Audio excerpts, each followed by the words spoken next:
Hey everyone, very good evening from the sunny island of Singapore. Welcome to Two Idiots podcast. This is your host Ravi here, and as usual, on the other side is my good friend Ruben. Hello. Hi Ruben, how are you tonight? Yeah, I'm good. How are you? Pretty good. So Yeah. Ruben, I see you're looking very happy because you have the day off tomorrow. Nice, Yeah, bro. So yeah. awesome.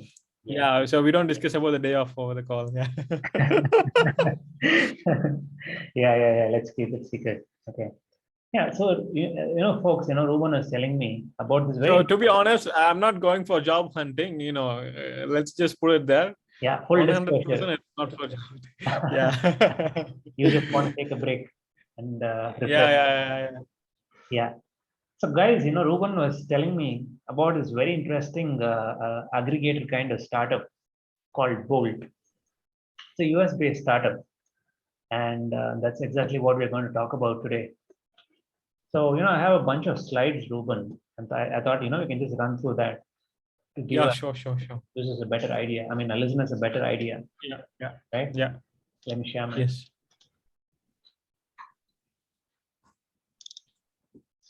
Okay, you can see my screen, right? Yes, of course. Yeah. Yeah.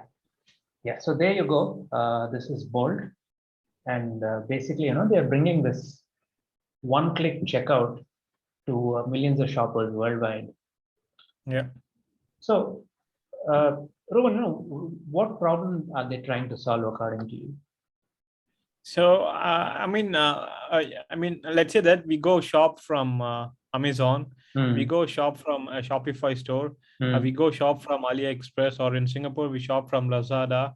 So, at the end of the day, after you add whatever item you want to buy to a cart, Hmm. so there is one standard set of information that you input Hmm. across each of these platforms when you do a checkout. Yeah. So it is your your address and then your payment information.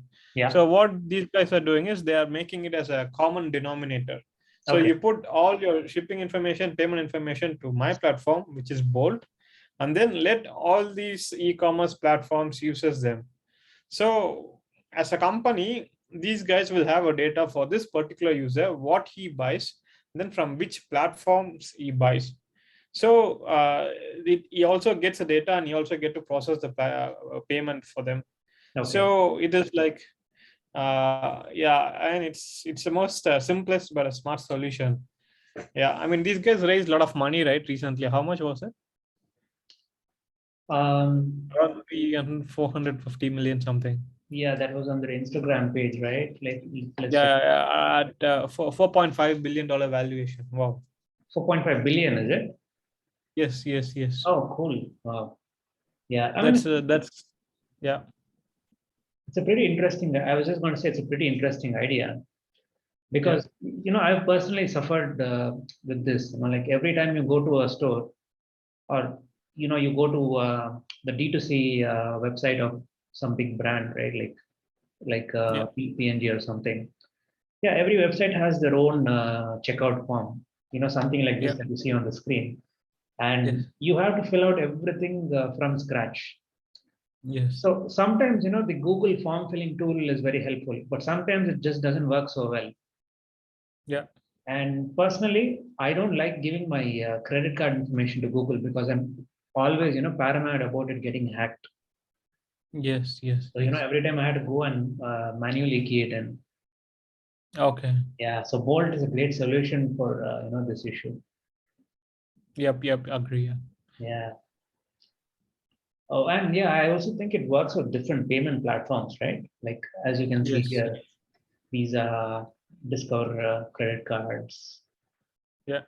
They also support. I guess they also support PayPal, Mastercard, and Yeah. I mean, Venmo, right? Venmo, is it here? Venmo. It's not on the screen, but I'm sure they also Venmo is support. from PayPal, I think. Yeah. Yeah. Venmo is a PayPal solution. Yeah, and I guess they also support some of the newer BNPL, buy now pay later solutions Yes. like Yeah. Yeah. Afterpay and so on. Yeah, so that's cool. all your information Yes. in one place. I mean, from my perspective, looking at this holistically, from life perspective, you just have a look how many options there are to take the money out of your pocket. Yeah. Yeah, tell me about it. It's you a know, big business. the buy now pay later is just like your credit card. But the thing is, you can buy like as many items as I mean, with credit card, it's only applicable to certain niche products. You buy phones, you buy iPads, or Yeah, laptops. You can use that one. But now it's available to pretty much any item that you buy. So absolutely. it's like hooking you. It's tempting you to buy it, make an impulse purchase, and then you are hooked for a while. And then within that time, you make another impulse purchase, and then you hooked for a while. So I mean, these kind of things, I don't like. Yeah, So financial freedom is the most important. yeah, Yeah, that's a great point you bring up, Ruben. Like they're trying to get as much of the friction out of the process as possible. So, you don't think too much before just going and shopping yes, and shopping and shopping, yes, right? yes, yeah, yeah, Yeah, so many solutions, right? Okay, and I found this statistic really interesting. This statistic, by the way, comes from Bolt themselves. So they say okay, that 70% of products added to an e-commerce platform's checkout cart are abandoned at the final step, primarily yeah, because the purchase process is so difficult. Like you have to key in your credit card information, type in all your details. So people are just frustrated and they just abandon the process and say, okay, I'll buy this later. I don't want to waste yeah, time yeah. now. I mean, even it must have happened to us, right? It has happened to me Me many, too. many times. Yeah, yeah, yeah. Yeah, yeah, Yeah. Like sometimes, I'm rushing for a meeting or something, and I just see something. I like to buy it, but I don't have the yeah, luxury of sitting and keying and everything. yeah, yeah, yeah, That's where Bolt really shines through. It's a great solution for that. yeah, Yeah. So I found this word from their presentation really interesting. So their goal, their end goal, is to make the shopping and payment process forgettable. yeah, What that means is, they want to make it something like having a coffee or getting a yeah, drink of yeah, water. Like you don't think twice, right? If you're thirsty, you just go and have a glass of water. yeah. I mean, the lady is holding Starbucks, right?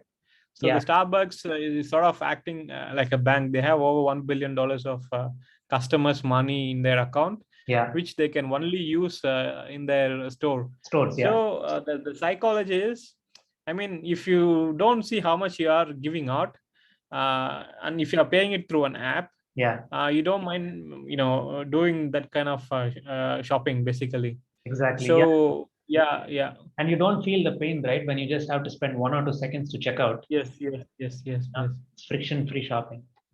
Yeah, I mean, these days I choose to do my payment as cash. So right? Okay, so this is the money that I have left in You really my feel the pain, pocket. right? Yeah, yeah, yeah, yeah. Yeah, So if you just keep using the card, then you just don't know where head, where tail. So yeah. it's just very important. Yeah. You just put it on the plastic and forget about it until the bill comes. Yes. Yeah. Yeah. It doesn't make sense. Yeah, yeah, yeah. Great idea. I'm surprised how much psychological design goes into all these tools and platforms. Yeah, I mean, these people will invest shitload of money into understanding people's psychological behavior when it comes to spending, Hmm. and then they will structure their products accordingly. Yeah, So, yeah, for those sales guys, they have to figure out how to bring in more sales. Then they just go invest money on this kind of research, which will be like fraction of their profits. yeah, yeah, yeah. Yeah, Yeah, and I also read somewhere that Amazon is hiring a lot of industrial psychologists and child psychologists to kind of make the shopping process more frictionless for people. yeah, Okay, so and Bolt's promise is that they can work with any sales platform or e-commerce platform in the world. It doesn't have to be something established like Amazon. Like let's say okay, tomorrow, like Ruben, you're working on your NFT e-commerce startup, right? Yes, yes, Yeah. yes. Let's say, you get feedback from people that they don't want to key in all their information. Yes, yes. What you can do is you can just sign up with Bolt, and you can give your customers, a friction-free shopping experience. So their Yeah. promise is that the Bolt platform can integrate very easily with any platform through APIs. Yeah. Yeah. So, but for me, we have to connect MetaMask. Yeah. So I think this doesn't support MetaMask. Oh, is it? But I have an opportunity to do the same in Web3 I see. I see. if Interesting. I want to. Yeah. Yeah. And, in this picture, they're also kind of giving you an idea of how secure it is for the end users. Let's say, Ruben, you are using this Bolt platform to make a purchase, right? So Yeah. the transaction won't go through unless you key in this verification code that you receive on your phone. Yes. Yes. So that kind of Yeah. keeps it secure. It's Yeah. It's like two-factor authentication. Yeah. exactly two-factor authentication. Yeah, which is pretty nice. It's a basic feature. Nice that they have it. Yeah. And yeah, basically, this solution, or rather this product is called Bolt One Click. That's what they're calling it. Okay. Yeah, and what's cool about this, is they're not they're not rolling this out through a plugin. Like it's not like you have to download a Chrome plugin or a Safari plugin or install a separate Okay. app on your phone to enable this. Yeah. So they're kind of creating an API which directly integrates with the e-commerce platforms. Yeah. What's your opinion of that? Is that a good thing? I mean, it's actually pretty much. I mean, it's a smart thing basically, but it's pretty much standard industry process. If you ask me. So Okay. basically, what they would have done from their development or software perspective is, Hmm. so they would have took a step back Hmm. and look into all the possible popular e-commerce platform providers like Shopify, blah blah blah, all those guys, Okay. and then they will try to understand. Okay, so basically, what they need is, so they need to know the cart information, what's in their cart. You give an ID to that one, how Okay. much you have to charge, at what currency you have to charge, and then where to ship. Hmm. So this is the information they need. So Hmm. you send this information to Bolt, and then they will process the payment Hmm. for that particular cart Hmm.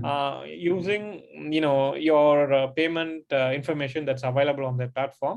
Hmm. And then if it is processed successfully, just send the link back to whatever platform, Hmm. and then tell them that, okay, so your payment has been processed. So, and then you reroute the payment to whatever platform provider it came from.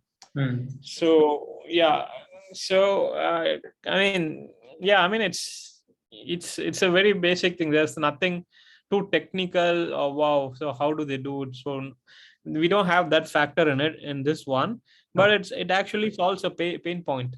So Okay. solving a pain point is more valuable than doing something that's really complex. Yeah, That I doesn't make sense to everyone. Yeah.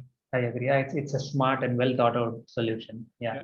And not only that, they also provide some other value added solutions to both platforms and customers. Like, let's say you're a customer from UK, right? Yeah. I'm a customer from India.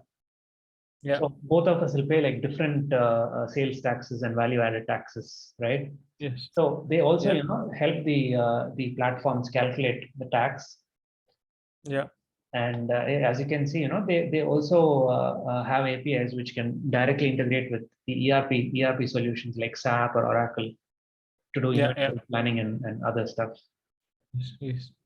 And yeah, they can also work with Magento, which is basically a marketing analytics software. Okay. Yeah, so I think this is really cool because if you're a marketing head in a company, right, you can directly Yeah. pull all the information from Bolt into Magento and Yeah. kind of run detailed analytics, business intelligence Yeah. analytics on it. Yes. Yeah. Okay. Yeah, and we were just talking about this earlier. Like, look at all these payment solutions. You have your traditional ones like PayPal, Visa, Mastercard, but also the BNPL ones, right? Like Afterpay, Affirm, Yes. and all that. Yeah. Yeah. Yeah, they're just making it so easy for people to come and spend. It kind of scares me. Yeah. Yeah. And not only this, I believe they also have their own credit card. called Bolt Payment Solutions. What is your take on this, having their own credit card? I mean, at the end of the day, it all comes down to, I pay $10 for an item that I'm buying. How much goes, how it's being split, right? And how much the seller of the item gets, and then the rest, how it goes, right? So if these guys provide the cheapest possible, cheapest possible in the sense, the commission. So let's say Visa takes it's Visa, right? It's from Visa. Yeah, So it if depends on Visa. if a PayPal takes 2% commission on your payment, it's 20 cents, right? 20 cents to them. And then if these guys take 1.5%, then I mean, at the end of the day, customers won't lose out much on this one. So it's the seller side. So some payment processor will provide discount to customers and then take money from the sellers, like how this buy now pay later thing works. Okay. Yeah, I mean, from customer perspective, it doesn't have any much impact, but from seller perspective, we have to see how seller friendly a card is. Recently during COVID, right, when the businesses were pretty low, in my area at least, the small businesses didn't accept credit cards like Visa or Mastercard, because these guys take a fat commission. So in order to avoid paying the commission, they said only cash or nets. So there is some, for us the cost is same, but for those guys it's different. Yeah. Based on through which platform you pay. Yep. So yeah, I mean, it should be a win-win for both of these guys. These guys coming in between, taking money off.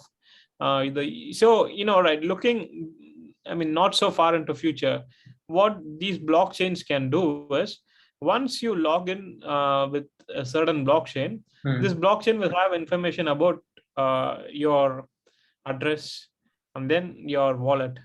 So these idea is basically nothing. It's just you can replace this just like that using a blockchain, and it's completely decentralized. So everyone in the platform, being a miner, will get a cut of these guys' profit. So anyone want data about these guys, they pay commission to the miners, and then they can use the data. So all these are possible. So it's a completely different thing. From Web 2 to Web 3. So we have unlimited possibilities to take over these kind of generic platform provider. So you have this generic platform, you use this for this. Even payment processor, Visa, PayPal, all these guys just do the same. Even in this card, they process through Visa. Basically, customer information and their bank information. So this goes to a blockchain, as a blockchain. So you add on their shipping information. This blockchain already has the payment information. Yeah. It can be like shared across. So yeah, I mean, if it is a listed company, I won't be investing. But yeah, it actually solves a pain point from the conventional way of doing things. If blockchain is accepted like pretty much globally, then these guys, not so long into future, they will be looking at the horizon. Interesting. And will be setting down. So yeah, I mean, it's just too far. Yeah, I may be wrong if blockchain didn't go like global. Everyone is having a wallet. If those days come in, most of these existing guys won't be around. That's definitely a truth. Yeah, and I also remember reading somewhere, Ruben, something interesting. So apparently, Starbucks is not just a coffee shop; they're also a bank. And the reason is because you have all these Starbucks cards, right? Yeah. Through which you can buy a coffee at Starbucks locations. So people put so much money on them that at any point of time, if you measure at any point of time, you'll find billions of dollars worth of money in these cards. So so basically, Starbucks uses this money as very cheap short-term financing, right? Yes. If Starbucks wants to borrow like $10 billion and they go to a bank, the bank is going to charge them interest, right? Yeah. Or they sell bonds, they have to pay interest to bond holders. But now the interest rate is going up. Yeah. It's zero, right? It's zero. Yeah. Yeah, and one more interesting statistic is I think like 10-15% of these Starbucks cards are gifted. And many people don't use the gifts. They just, like put them somewhere and forget about it or lose them. So So that it's a sunk. Yeah. sunk cost for the customer, but for Starbucks, it's free money. They don't have to return that money back. Yeah. Yeah. So yeah, I that's mean, so if you are a product-based solution provider, so you will be around no matter what technology comes in. You take Apple, uh, uh, Android phones, these things will be around. But if you're a generic platform provider as a software, then I mean the future will be a bit different with blockchain. Yeah. got it. It's an interesting point. Yeah. And yeah, not only payment solutions, they also add on some more layer of analytics, like they can detect payment fraud. Yeah. Like for example, if you're using a stolen credit card, they have some way of tracking it. Yeah. And they can also, figure out who are the high risk customers and kind of warn these platforms, saying that, hey, Yeah, I this. mean, if you default on your payment, so those things, it's just data analytics for Yep, them. yep, absolutely. Yeah. Yeah, and at the end of the day, Bolt kind of claims that the value proposition they offer to platforms is that after using Bolt, there is a 63% increase in conversion rates at the end point, at the cart level. Yeah. Yeah, I don't know this. I don't know how true this figure is, uh, but if they're able to increase, like sales 63% for a platform, that is huge, right? Yeah. I mean, think about it. If you're running a Shopify store and these people are charging like $20 a month, but you're able to Yeah. get $2,000 more of sales, that's a win right Yes. there, right? Yes. Yes. Yes. Interesting statistic. Yeah, that's about it. That's all I wanted to discuss about the Yeah. platform. We discussed this one, right? So I was watching, all the time. I'm watching Shark Tank. Mm. So I'm watching all the Shark Tank videos in the YouTube channel for Australia. Uh-huh. So what the Australian Shark Tank is? So there was one startup. Mm. So what this guy has done is, so let's say that you're running an apparel store or even a cooling glass store. Mm. So how the system works is, so he will have a mirror, okay, in the store, Mm. and then this mirror is actually a smart mirror, so it can take pictures of you. Okay. So what you can do is you can walk into the store and then look at the mirror, put a product, you see if it looks nice. If it looks nice, take a picture, and then immediately email to you or share it on Facebook, Instagram, or whatnot. Mm. So then if you don't want to buy it, it's fine. But if you want to buy it later, so you will have a link in your email, checkout, Oh, okay. right? Nice. So the thing is, so many people will regret, okay, so I should have bought it.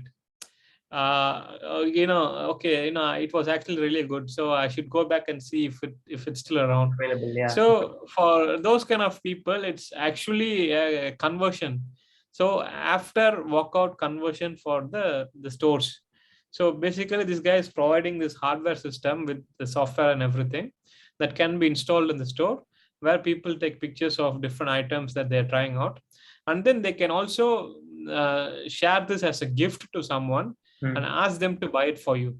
Got it. Got it. Yeah, So at end of the day, it's all about inventing new sales channels, right? The more, the merrier. yeah. I I think about your platform the same way. Like you're just providing an extra value added sales channel to all these artists and fashion designers and whatnot. Yes. Yeah. Mm. So this was actually quite unique. You watch all those different videos, and then you get to know,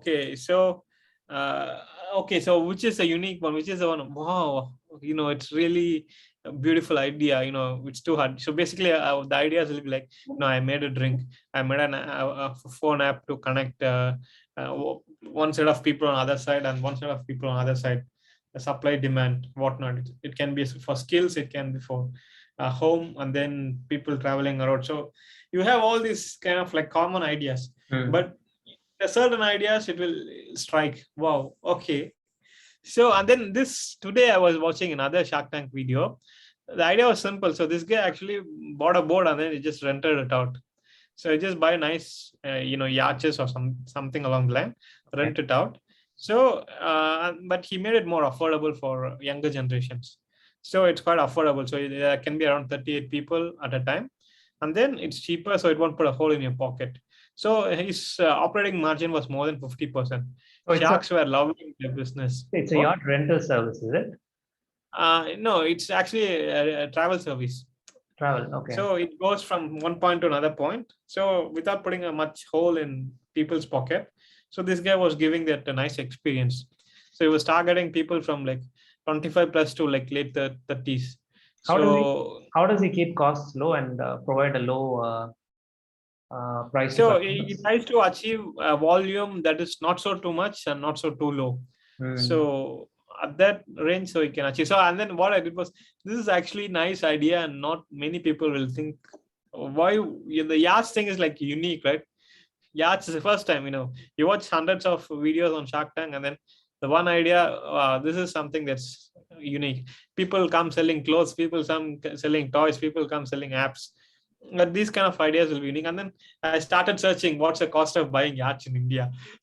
If it is like affordable, if it is like 1-2 lakhs, then you could actually think, okay, it will be floating on the sea, right? Yeah. There is no rent, no land cost, rent or whatever. No, but you have to pay. So I've been to the Singapore Yacht Club once, and you have to like pay a parking fee for your yachts. But in India, it will be different. So it will be like, yeah. Actually, this reminds me of this company called NetJets. Have you heard of it? NetJets. No. So it's owned by Berkshire Hathaway. So basically, it's a similar idea. Like let's say you want to buy your own private jet, right? It's going to cost you a few $100 million, right? Or at least a few tens of millions. Not everyone can afford it. So basically, what NetJets does is they have a fleet of different private jets, and basically, you can get a membership, and you can sign up for a private jet. So you will only pay when you use the jet. So if you do a trip, you just pay for a subscription fee for the trip. So like 10 different. The asset cost is only like 10 different private jets. But you can have a customer pool of like many thousands of people. So they just share the common pool of jet assets. Really cool. That's also a nice idea. Really cool. Yeah, I mean, we should actually study, we could do a video series on looking at the different Buffett's companies. Yeah. So Buffett loved the business model so much that Berkshire Hathaway, like at one point they just went and bought the whole company. So I mean, what we can do is in future videos, we just take Buffett's companies and then try to understand how the business works. Because Buffett is like one of the the most value investing guy right out there, basically. So he will have all the beautiful cash generating businesses.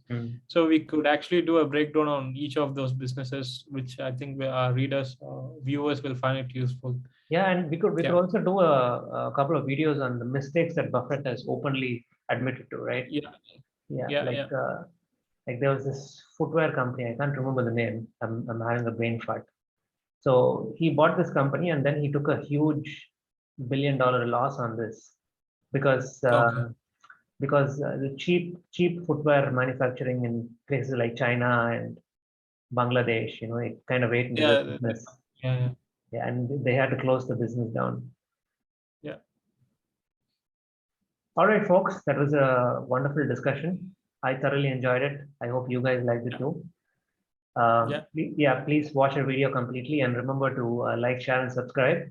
And as always, your ideas are welcome. We'd love to hear your opinions and ideas, and we'd be looking forward to make videos on them. So thanks, everyone. Have a great day ahead. Signing off, this is Ravi, and on the other side is Ruben. Good night. Bye.